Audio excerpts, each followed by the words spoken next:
They say the field behind AjochiA boarding school was never meant to be walked on after midnight. They say if you step on it at the wrong hour, when the moon is too round and the night is too quiet, you won't return the same. If you return at all.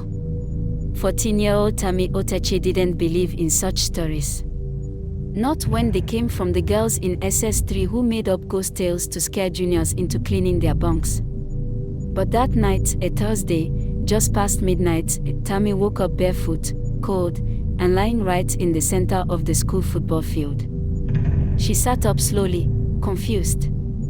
Her breath came out in visible clouds. Her heart beat so hard she could hear it in her ears. The school lights were all off. No generator. No murmuring from the dorms. Not even the shrill voice of Senior Amora telling people to shut up. Silence.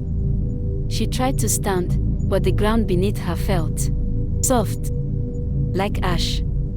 And then she saw it. Her name. Tami. Scratched into the earth. Again. And again. And again. Dozens of times. Some deep, as if dug with a rock. Some faint, like a whisper written in sand. Some still fresh. A breeze passed. But it didn't feel like wind. It felt like breath. Hot breath at her neck. She ran. The school gates were shut. Not locked. Sealed. The iron bars were wrapped with strange vines, almost like they had grown overnight. She pounded on them, shouting for help, but her voice just echoed strangely, like it bounced off a wall that wasn't there. She tried the classroom block. Locked. The staff quarters. Empty. The chapel. The door had no handle. Tami's chest tightened. She stumbled back toward the field, and as she passed the science block, she heard it. Tami. It wasn't a voice. It was like the grass had spoken. She froze. Then, something pulled her gaze downward. The middle of the field looked different now. Darker. She knelt and brushed the grass away. Her fingers struck something hard. Not stone. Brick. She dug with her hands, heart racing. The top of something emerged, a rusted plaque, half sunk in the dirt. She wiped it clean. AjochiA Home for Orphan Girls, 1932. Tami staggered back. This wasn't just a school field. It was a graveyard. In the school's dusty old library, Tami ripped open forgotten drawers and cabinets until she found them, documents, some brittle and yellowed, some moldy. She searched every roll call and logbook from before 1970. Then she found it. A handwritten list, dated 1964. Names. All faded. Except one, Tamara Otache, age 14, missing. Body not found. The name froze her blood. The photo stapled beside it showed a girl with the same eyes. The same lips. The same face. Tami's hand trembled. The page burned hot in her grip. She ran back to the dormitory, certain now that she was being watched. The dormitory was too quiet. Her bed was gone. Every bunk was empty. And then she saw her. In the mirror. A girl. White night dress. Barefoot.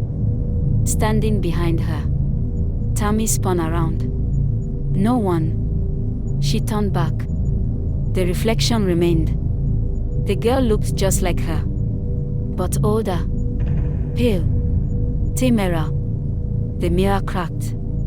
And the girl spoke, not with a voice, but with silence that filled the room like smoke. He wants me back. But she stole me. She made a deal. Tami clutched her head. The room tilted. Her nose bled. And then she saw it, a vision, like memory, but not hers. A forest. A woman kneeling by a clay bowl. Cutting her palm. For her life, I give my name. For her safety, I bind my blood. Her mother. Tami gasped. Fell to the floor. She was never just a student. She was an offering. A stolen child from the spirit called Ikpoko, once the guardian of the AjochiA orphanage. Before the school, there had been a home for abandoned girls. But the founder wanted success, prestige, and to buy it, he gave the spirit children.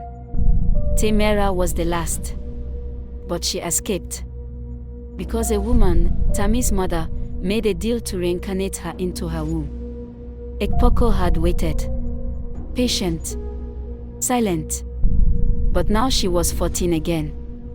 The age when the pact expired. The ground shook. Outside, the field glowed red. Tami heard the footsteps of girls with no shoes, walking all around her. She stepped outside and saw them, ghosts. Dozens of them. Their mouths sewn shut. Their hands bound. Their eyes hollow. They pointed at her. At the center of the field, a hole had opened. Red earth. Glowing light. And from it, a voice boomed, one was stolen. One must be given. And then, Tamara stepped out of her. Out of Tami. Split from her. Separate now. But tethered. You must choose, she whispered. Return me. Or take my place. Tami fell to her knees. She didn't want to die. But she didn't want to forget either. She remembered the names. From the logbook. From the whispers. One by one, she spoke them aloud. Emioluna. Chika. Ngozika. Hadaiza. With each name, a ghost flickered. More names. The sky lit up. And then, silence. The field went black. Tami woke up at dawn, curled in the grass. The sun rising gently over the mist. Teachers found her. The gates were open again. But something was different. Her bunk was empty, but the name above it said, Tamara Oteche. She wasn't listed on any register. But the girl slept soundly now. And no one had walked on the field since. Sometimes, in the dead of night, they say a bell rings that AjochiA never built. And a girl's voice can be heard in the wind, whispering, I gave them back their names.